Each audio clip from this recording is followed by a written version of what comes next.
Okay, tonight is the 21st of July and we are on the 6th night of the Digha Nikaya talks. Tonight we come to Sutta number 9, Potthapada Sutta. This sutta is about states of consciousness. Thus have I heard, once the Lord was staying at Savatthi in Jeta's Grove, Anathapindika's park, and at that time the wanderer Potthapada was at the debating hall near the Tinduka tree, in the single hall park of Queen Malika, with a large crowd of about 300 wanderers. Then the Lord, rising early, took his robe and bowl and went to Savatthi for alms. But it occurred to him, it is too early to go to Savatthi for alms. Suppose I were to go to the debating hall to see the wanderer Potthapada. And he did so. There Potthapada was sitting with his crowd of wanderers, all shouting and making a great commotion, indulging in various kinds of unedifying conversation, such as about kings, robbers, ministers, armies, dangers, wars, food, drink, clothes, beds, garlands, perfumes, relatives, carriages, villages, towns and cities, countries, women, heroes, street and well gossip, talk of the departed, desultory chat, speculations about land and sea, talk about being and non-being. But Potthapada saw the Lord coming from a distance, and so he called his followers to order, saying, "Be quiet, gentlemen. Don't make a noise, gentlemen. That ascetic Gautama is coming, and he likes quiet and speaks in praise of quiet. If he sees that this company is quiet, he will most likely want to come and visit us." At this, the wanderers fell silent. Then the Lord came to Potthapada, who said, "Come, Reverend Lord. Welcome, Reverend Lord. At last the Reverend Lord has gone out of his way to come here.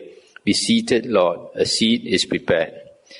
The Lord sat down on the prepared seat, and Potthapada took a low stool and sat down to one side. The Lord said, "Potthapada, what were you all talking about? What conversation have I interrupted?" Potthapada replied, "Lord, never mind the conversation we were having just now. It will not be difficult for the Lord to hear about that later. In the past few days, Lord, the discussion among the ascetics and Brahmins of various schools sitting together and meeting in the debating hall has concerned the higher extinction of consciousness and how this takes place. Some said, once perceptions arise and cease without cause or condition. When they arise, one is conscious. When they cease, one is unconscious. That is how they explained it. But somebody else said, no, that is not how it is. Perceptions are a person's self, which comes and goes. When it comes, one is conscious. When it goes, one is unconscious. Another said, that is not how it is. There are ascetics and Brahmins of great powers, of great influence. They draw down consciousness into a man and withdraw it. When they draw it down into him, he is conscious. When they withdraw it, he is unconscious.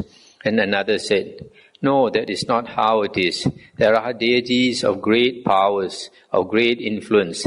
They draw down consciousness into a man and withdraw it.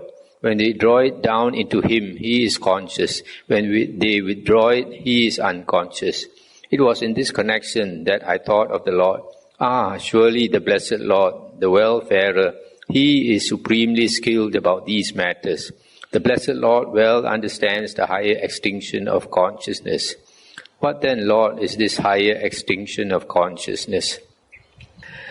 In this matter, Potthapada, those ascetics and Brahmins who say once perceptions arise and cease without cause or condition are totally wrong. Why is that? Once perceptions arise and cease owing to a cause and condition. There are some perceptions arise through training and some pass away through training. What is this training, the Lord? What is this training? The Lord said, Potthapada, a Tathagata arises in this world, an Arahant, Sammasambuddha, endowed with wisdom and conduct, welfarer, knower of the worlds, incomparable trainer of men to be tamed, teacher of gods and humans, enlightened and blessed. He, having realized it by his own super knowledge, proclaims this world with its devas, maras and brahmas, its princes and people. He preaches the Dhamma, which is lovely in its beginning, lovely in its middle, lovely in its ending, in the spirit and in the letter, and displays the fully perfected and purified holy life. A disciple goes forth and practices the moralities, etc. This is in Sutta number 2. That for him is morality. And then Potthapada, that monk who is perfected in morality, sees no danger from any side, etc., etc. In this way, he is perfected in morality. He guards the sense doors, etc., as in also in Sutta 2, and goes through the various stages of charana, conduct or practice of the holy life. And then having reached the first jhana, he remains in it. And whatever sensations of lust that he previously had disappeared. At that time, there is present a true but subtle perception of delight and happiness, born of detachment, and he becomes one who is conscious of this delight and happiness. In this way, some perceptions arise through training, and some pass away through training. And this is that training, said the Lord. Stop here for a moment. This part is interesting. First, the Buddha says, when a person attains the first jhana, whatever sensations of lust that he previously had disappear. Now, we went through the Sutta number 2, where the Buddha said that even before a monk attains the first jhana, the 5 hindrances disappear. But that state, the upachara samadhi, is very near to jhana. So after that, he enters the first jhana, and when he comes out of it also, the 5 hindrances are not there, like we mentioned. But that is a criterion. Some people say they have attained jhana, but the anger is still very strong. The lust is also very strong. If they have attained the first jhana, the 5 hindrances, even when they come out of it, the 5 hindrances are no more hindrances. As I mentioned, they are so low that they don't hinder a person anymore. They don't obsess the mind. When they obsess the mind, they are called hindrances. When they don't, they are not called hindrances. So that is a standard. Some people, you can judge. Some people, they go for retreat and then the teacher says they have attained 4 jhanas. Some even say they have attained 8 jhanas. The teacher says so. But when we observe them, we find their anger is still very strong. Then definitely, I don't think they have attained any jhana. Then the other thing interesting here, there is a true but subtle perception of delight and happiness. This piti and sukha is a subtle perception. A lot of people never study the suttas and believe what the later books say. The later books like the Visuddhimagga, they talk about different types of rapture. Which is a translation for piti. Here it says delight. So they say they are strong, very strong. Piti can overwhelm a person and all this thing. But you look here, the Buddha says this piti and sukha actually is a very subtle perception. But even though it's very subtle, the monk who enters this first jhana, he's conscious of this piti and sukha, delight and happiness. Which shows the state of the first jhana, that person when in the jhana, his mind is he's very aware. He's not like some people say, what's the use of jhana? When you enter jhana, you're not mindful. But in jhana, a person is never as mindful as when he is in jhana. The mind is very sharp and very strong and fully aware of whatever is happening. So here, even the delight and happiness is subtle. He is very aware of it, very conscious of it. So here the Buddha is saying that some perceptions arise through training and some pass away through training. The one that pass away is the sensations of lust has passed away. And those that arise is like this piti and sukha, delight and happiness. Again, among the subsiding of this one is, here it says thinking and pondering. I prefer thought directed and sustained. This is vitaka and vichara. Among with the subsiding of thought directed and sustained, by gaining inner tranquility and unity of mind, reaches and remains in the second jhana, which is free from thought directed and sustained, born of concentration, filled with delight and happiness. His former true but subtle perception of delight and happiness, born of detachment, vanishes. At that time there arises a true but subtle perception of delight and happiness, born of concentration. And he becomes one who is conscious of this delight and happiness. In this way, some perceptions arise through training and some pass away through training. Stop here for a moment. So the perception that pass away is the firstly the thought directed and sustained, and then also the subtle perception of delight and happiness born of detachment. And the one that arises is the subtle perception of delight and happiness born of concentration. Again, after the fading away of delight, he dwells in equanimity, mindful and clearly aware, and he experiences in his body that pleasant feeling of which the noble ones say, "Happy dwells the man of equanimity and mindfulness." And he reaches and remains in the third jhana. His former true but subtle sense of delight and happiness, born of concentration, vanishes, and there arises at that time a true but subtle sense of equanimity and happiness, and he becomes one who is conscious of this true but subtle sense of equanimity and happiness. In this way, some perceptions arise through training and some pass away through training. Again, with the abandonment of pleasure and pain and with the disappearance of previous joy and grief, he reaches and remains in the fourth jhana, a state beyond pleasure and pain, with utter purity of equanimity and mindfulness. His former true but subtle sense of equanimity and happiness vanishes, and there arises a true but subtle sense of neither happiness nor unhappiness, and he becomes one who is conscious of this true but subtle sense of neither happiness nor unhappiness. In this way, some perceptions arise through training, and some pass away through training. So this description up to the fourth jhana. Again, by passing entirely beyond bodily sensations, by the disappearance of all sense of resistance, and by non-attraction to the perception of diversity, seeing that space is infinite, he reaches and remains in the sphere of infinite space. In this way, some perceptions arise through training, and some pass away through training. Stop here for a moment. As I mentioned before in my earlier talks, that when a person attains this first arupa or arupa jhana, here it says, passing entirely beyond bodily sensations, means that the five sense doors close. There is no seeing, there is no hearing, smell, taste, touch. These five senses close. That's why. Then only he enters the arupas. Again, by passing entirely beyond the sphere of infinite space, seeing that consciousness is infinite, he reaches and remains in the sphere of infinite consciousness. In this way, some perceptions arise through training, and some pass away through training.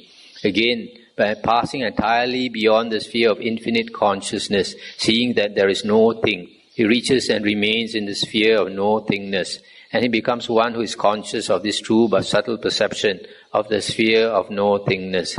In this way, some perceptions arise through training, and some pass away through training. And this is that training, said the Lord. So here the Buddha describes up to the sphere of nothingness or no-thingness. And also you notice here, those perceptions are subtle. Even the this perception of no-thingness, of this subtle perception of the sphere of nothingness.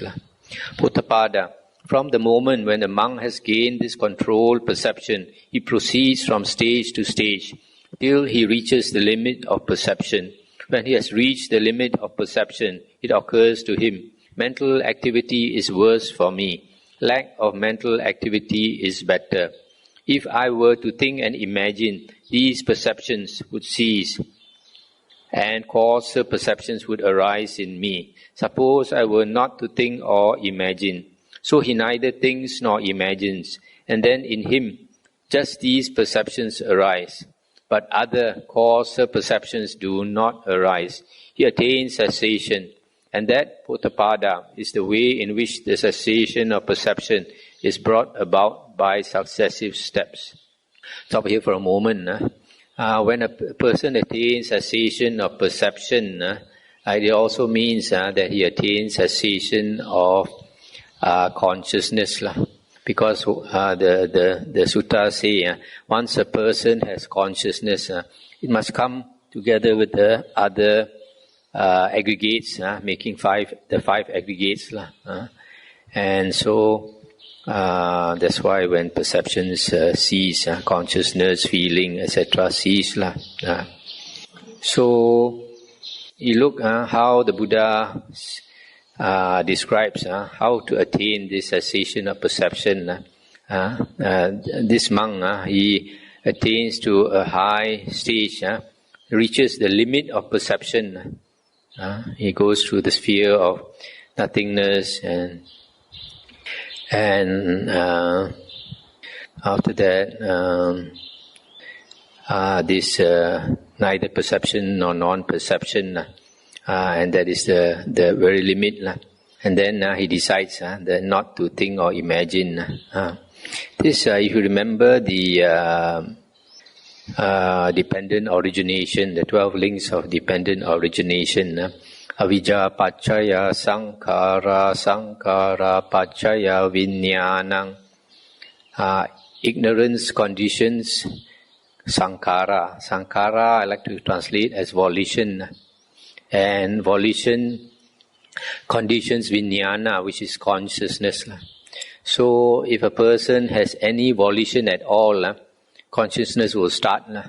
And this volition is the desire for anything, the desire to live, the desire to speak, the desire to think, etc. Just as like you want to move your hand.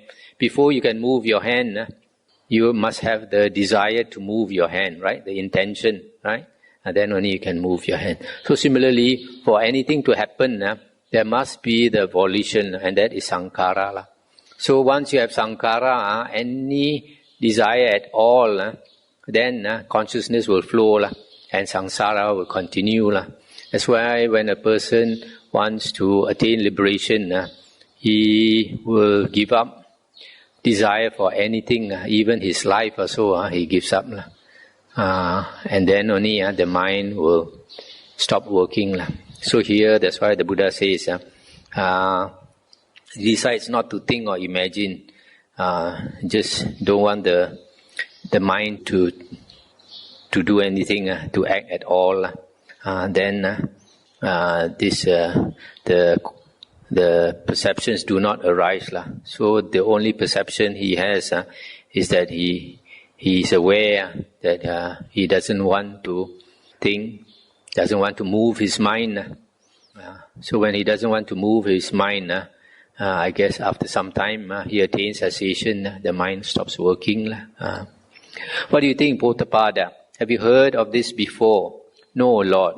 As I understand it, the Lord has said, Potthapada, from the moment when the monk has gained this controlled perception, he proceeds from stage to stage until he reaches the limit of perception, etc., etc. And that is the way in which the cessation of perception is brought about by successive steps. And the Buddha said, that is right, Potthapada. Stop here for a moment. So you see here, Potthapada has been paying careful attention that whatever the Buddha described, he can repeat exactly what the Buddha said. Lord, do you teach that the summit of perception is just one or that it is many? And the Buddha said, I teach it as both one and many. Lord, how is it one and how is it many? And the Buddha said, according as he attains successively to the cessation of each perception, so I teach the summit of that perception. Thus I teach both one summit of perception, and I also teach many. Lord, does perception arise before knowledge, or knowledge arise before perception, or do both arise simultaneously? And the Buddha said, perception arises first, Potthapada, then knowledge, and from the arising of perception comes the arising of knowledge, and one knows, thus conditioned, knowledge arises. In this way, you can see how perception arises first, and then knowledge, and that from the arising of perception comes the arising of knowledge. Stop here for a moment. So you must have perception or consciousness first before you can have knowledge. Lord, is perception a person's self, or is perception one thing and self another? Well, Potthapada, do you postulate a self? Lord, I postulate a gross self, material, composed of the 4 elements and feeding on solid food. And the Buddha said, but with such a gross self, Potthapada, perception would be one thing and the self another. You can see that in this way. Given such a gross self, certain perceptions would arise in a person and others pass away. In this way, you can see that perception must be one thing and the self another. Stop here for a moment. So here, Potthapada is asking the Buddha whether perception is self or not. And the Buddha said, you believe in a self? And he said, he believes in a gross self, a material self. Then the Buddha said, in that case, if that is the self you postulate, then perception must be one thing and self another. Then he changed his mind. Then he says, now, Lord, I postulate a mind-made self, complete with all its parts, not defective in any sense organ. And the Buddha said, well, with such a mind-made self, perception would be one thing and the self another. Then he says, Lord, I assume a formless self made up of perception. And the Buddha said, but with such a formless self, perception would be one thing and self another. But Lord, is it possible for me to know whether perception is a person's self or whether perception is one thing and self another? And the Buddha said, Potthapada, it is difficult for one of different views, of different faith, under different influences, with different pursuits and a different training, to know whether these are 2 different things or not. Stop here for a moment. So here he's asking the Buddha whether he can know whether perception and self are the same or different. And the Buddha said, you belong to another sect, you belong to a different training, and so it's difficult for you to know. Well, Lord, if this question of self and perceptions is difficult for one like me, tell me, is the world eternal? Is only this true and the opposite false? Potthapada, I have not declared that the world is eternal and that the opposite view is false. Well, Lord, is the world not eternal? And the Buddha said, I have not declared that the world is not eternal. Well, Lord, is the world infinite or not infinite? And the Buddha said, I have not declared that the world is not infinite or infinite, and that the opposite view is false. Well, Lord, is the soul and the same as the body, or is the soul one thing and the body another? Again, the Buddha says, I have not declared that the soul is one thing and the body another. Well, Lord, does the Tathagata exist after death? Is only this true and all else false? And the Buddha again says, I have not declared this. Well, Lord, does the Tathagata not exist after death? Or both exist and not exist after death? Or neither exist nor not exist after death? And to all these, the Buddha says, I have not declared that the Tathagata either exists or not exists or in any other way. But Lord, why has the Lord not declared these things? Potthapada, that is not conducive to the purpose, not conducive to Dhamma, not the way to embark on the holy life. It does not lead to disenchantment, to dispassion, to cessation, to calm, to high knowledge, to enlightenment, to Nibbana. That is why I have not declared it. Stop here for a moment. So to all these questions, the Buddha says he has no answer. Doesn't want to say yes or no. And when the Potthapada asked him why, he said because it doesn't help in the holy life. It's unbeneficial. Whether you believe in it or you don't believe in it, you don't get anything out of it. It's just a view only.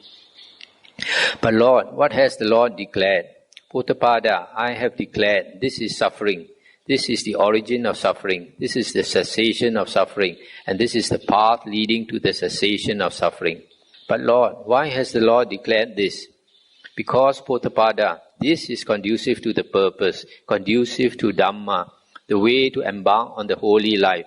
It leads to disenchantment, to dispassion, to cessation, to calm, to higher knowledge, to enlightenment, to nibbana. That is why I have declared it. So it is, Lord, so it is, welfarer. And now is the time for the Blessed Lord to do as he sees fit. Then the Lord rose from his seat and went away.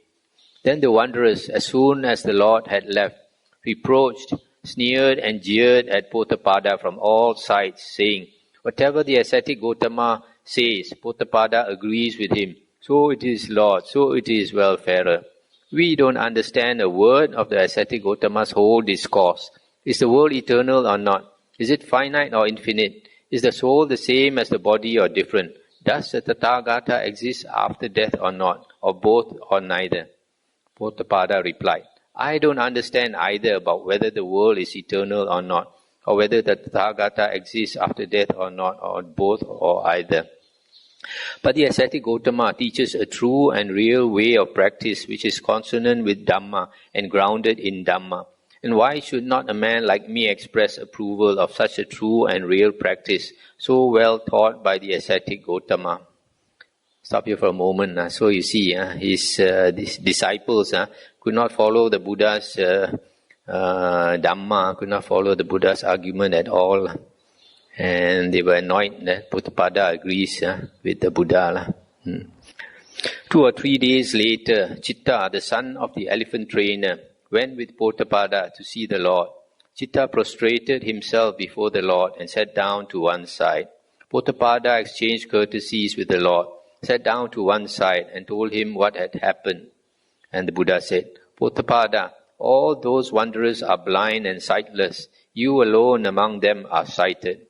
Some things I have taught and pointed out, Potthapada, as being certain, others as being uncertain. What are the things I have pointed out as uncertain? The world is eternal. I have declared it to be uncertain. The Tathagata exists after death, etc. Why? Because they are not conducive to Nibbana. That's why I have declared them as uncertain. But what things have I pointed out as certain? This is suffering. This is the origin of suffering. This is the cessation of suffering. This is the path leading to the cessation of suffering. Why? Because they are conducive to the purpose, conducive to Dhamma, the way to embark on the holy life. They lead to disenchantment, to dispassion, to cessation, to calm, to higher knowledge, to enlightenment, to Nibbana. That is why I have declared them as certain. Potthapada, there are some ascetics and Brahmins who declare and believe that after death the self is entirely happy and free from disease. I'll stop here for a moment. So here, even nowadays, there are some people like to believe, as their religion says, that after death they are in heaven and they are entirely happy, free from sickness and all kinds of dukkha. It's a promise which people like to believe. I approached them and asked if this was indeed what they declared and believed, and they replied, "Yes." Then I said, "Do you friends living in the world know and see it as an entirely happy place?" And they replied, "No." I said, "Have you ever experienced a single night or day, or half a night or day that was entirely happy?" And they replied, "No." I said, "Do you know a path or a practice whereby an entirely happy world might be brought about?" And they replied, "No." I said, "Have you heard the voices of deities who have been reborn in an entirely happy world, saying, 'The attainment of an entirely happy world has been well and rightly gained, and we, gentlemen, have been reborn in such a realm?" And they replied, "No." What do you think, Potthapada? Such being the case, does not the talk of those ascetics and Brahmins turn out to be stupid? It is just as if a man were to say, "I am going to seek out and love the most beautiful girl in the country." They might say to him, "Well, as to this most beautiful girl in the country, do you know whether she belongs to the Khattiya, the Brahmin, the merchant, or the artisan class?" And he would say, "No." Then they might say, "Well, do you know her name, her clan, whether she is tall or short, or of medium height, whether she is dark or light complexioned, or sallow-skinned, or what village or town or city she comes from?" And he would say, "No." And they might say, "Well then, you don't know or see the one you seek for and desire." And he would say, "No." Does not the talk of such a man turn out to be stupid? Certainly, Lord. So it is with those ascetics and Brahmins who declare and believe that after death the self is entirely happy and free from disease. Does not their talk turn out to be stupid? Certainly, Lord. It is as if a man were to build a staircase for a palace at a crossroads. People might say to him, "Well now, this staircase for a palace that you are building, do you know whether the palace will face east or west, or north or south, or whether it will be high or low or of medium height?" And he would say no. And they might say, "Well then, you don't know or see what kind of a palace you are building the staircase for?" And he would say no. Don't you think that man's talk would turn out to be stupid? Certainly, Lord. Stop here for a moment.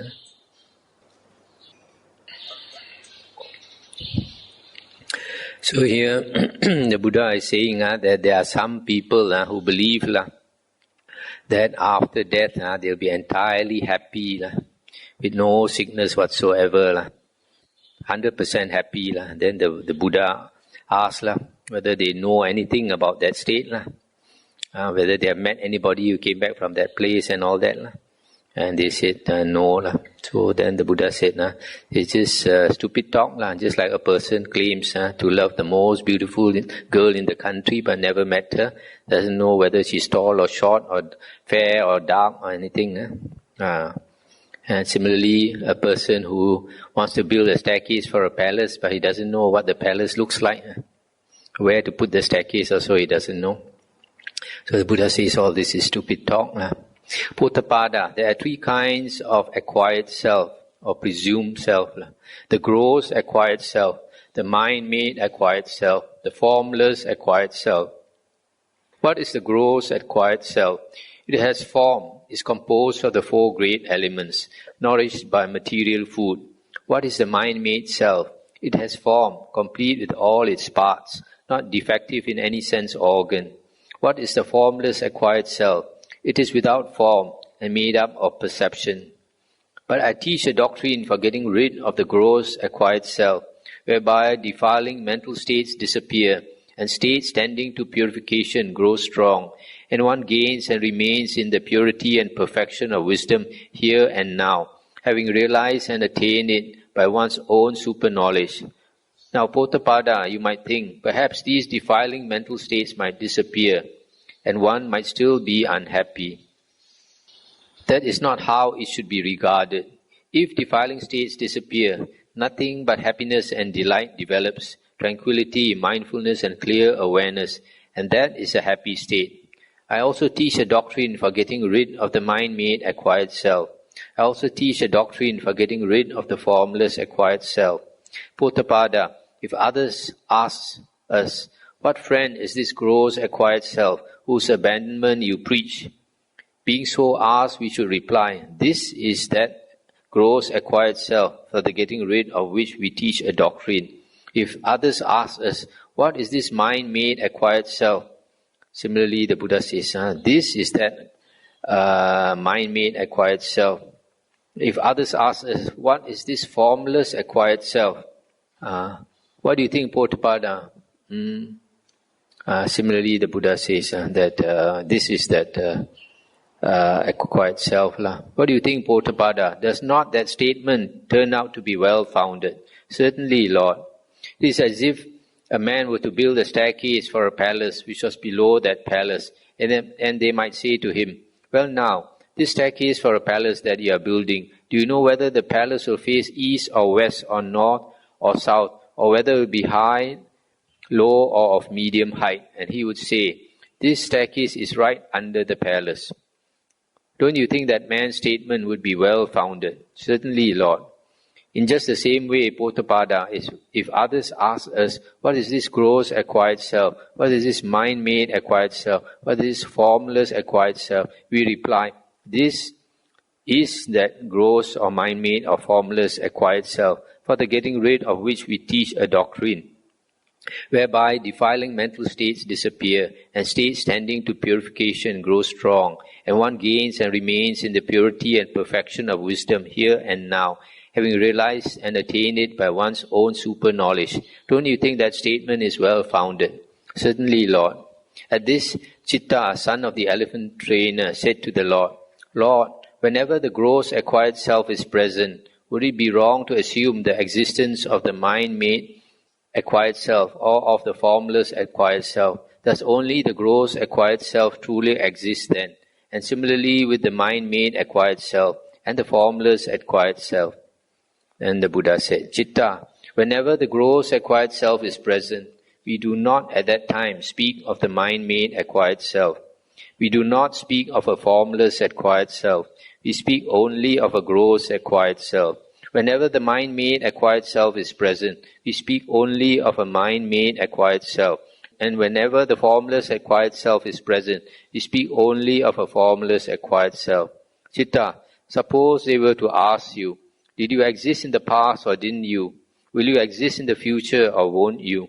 Do you exist now or don't you? How would you answer? Lord, if I were asked such a question, I would say, I did exist in the past. I did not exist. I shall exist in the future. I shall not exist. I do exist now. I do not exist. That, Lord, would be my answer. But Chitta, if they ask, the past acquired self that you had, is that your only true acquired self? Or are future and present ones false? Or is the one you will have in the future the only true one, and are the past and present ones false? Or is your present acquired self the only true one, and are the past and future ones false? How would you reply? Lord, if they ask me these things, I would reply, my past acquired self was at the time my only true one. The future and present ones were false. My future acquired self will then be the only true one. The past and present ones will be false. My present acquired self is now the only true one. The past and future ones are false. That is how I would reply. In just the same way, Chitta, whenever the gross acquired self is present, we do not at that time speak of a mind-made acquired self or of a formless acquired self. In just the same way, Chitta, from the cow we get milk, from the milk curds, from the curds butter, from the butter ghee, and from the ghee cream of ghee. And when there is milk, we don't speak of curds, of butter, of ghee, or of cream, or of ghee. We speak of milk. When there are curds, we don't speak of butter, etc. When there is cream of ghee, we speak only of cream of ghee. So too, whenever the gross acquired self is present, we do not speak of the mind-made or formless acquired self. Whenever the mind-made acquired self is present, we do not speak of the gross or formless acquired self. Whenever the formless acquired self is present, we do not speak of the gross acquired self or the mind-made acquired self. We speak of the formless acquired self. But Chitta, these are merely names, expressions, turns of speech, designations in common use in the world, which the Tathagata uses without misapprehending them. And at these words, Potthapada, the wanderer, said to the Lord, Excellent Lord, excellent. It is as if someone were to set up what had been knocked down, or to point out the way to one who had got lost, or to bring an oil lamp into a dark place so that those with eyes could see what was there. Just so the Blessed Lord has expounded the Dhamma in various ways. Lord, I go for refuge to the Lord, the Dhamma and the Sangha. May the Lord accept me as a lay follower who has taken refuge in Him from this day forth, as long as life shall last. But Chitta, son of the elephant trainer, said to the Lord, Excellent Lord, excellent. It is as if someone were to set up what had been knocked down, or to point out the way to one who had got lost, or to bring an oil lamp into a dark place, so that those with eyes could see what was there. Just so the Blessed Lord has expounded the Dhamma in various ways. Lord, I go for refuge to the Lord, the Dhamma and the Sangha. May I, Lord, receive the going forth at the Lord's hands. May I receive ordination. And Chitta, son of the elephant trainer, received the going forth at the Lord's hands and the ordination. And the newly ordained Venerable Chitta, alone, secluded, unwearying, zealous and resolute, in a short time attained to that for the sake of which young men of good birth go forth from the household life into homelessness, that unexcelled culmination of the holy life, having realized it here and now by his own super knowledge, and dwelt therein, knowing birth is destroyed, the holy life has been lived. What had to be done has been done. There is nothing further here. And Venerable Chitta, son of the elephant trainer, became another of the Arahants. That's the end of the sutta. So here we find that the Buddha explained how this perception can cease through the various stages of the jhanas. Firstly, the rupa jhanas, and then the arupas. Then later the Buddha explains how people who have certain beliefs, like this belief of some ascetics and Brahmins, that after death the self is entirely happy and free from disease, that they only believe there's no basis for it. Even in this present life, they can't attain what they think they are going to attain. So how can they attain it in the future? So after this, you see this Potthapada. He just took refuge in the Buddha, Dhamma, and Sangha. But Chitta not only took refuge, he requested the going forth, and the Buddha accepted him. I don't know whether I have time for another sutta. This looks not too long. We'll try.